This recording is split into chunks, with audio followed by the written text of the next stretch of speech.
My first exposure to the process was in the 60s at anti-war demonstrations. I saw these guys running around with Eclair NPRs.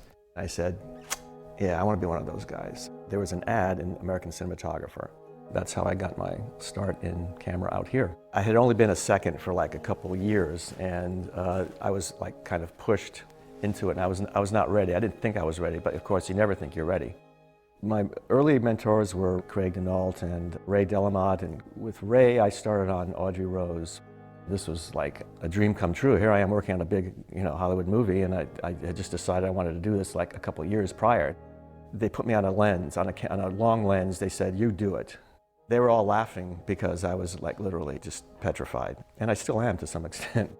When I was in the training program, they sent us out to the set in Chatsworth of The Bad News Bears. And then a couple years ago, I worked on the remake of The Bad News Bears. I thought, wow, if you're in this business long enough, you're gonna start redoing the movies that you've already been around or done. One of the favorite examples of my work is also an iconic image of the 7 Mercury astronauts coming down a hallway. We were shooting with a brand new stock, I think it was 52-93, and I believe it was either a 200 or a 300 millimeter lens. Right next door was a bakery, and they came out with some really sweet pastries to give us all. And I remember I did the shot with really sugared, honeyed, I think it was baklava, the thing in my mouth following focus. Every time I see that shot, I think of that taste. Well, on the natural, I remember we had some really close, high-speed shots of pictures. We would start, on their face, and they would do their wind-up. They'd end up in, a different place, and I remember a lot of anxiety about doing those shots, and they turned out pretty well. To me, I still get chills sometimes when I'm watching an actor do an incredible performance, and I'm like standing right there. Because you are their audience. You, the operator.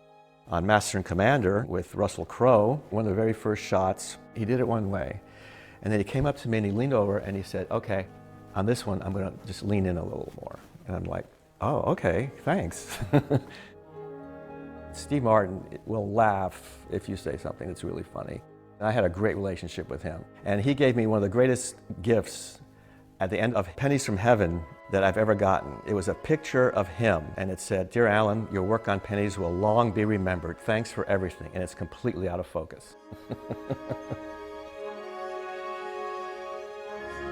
We can revel in our experiences and our mutual love for this art form, which is what it is.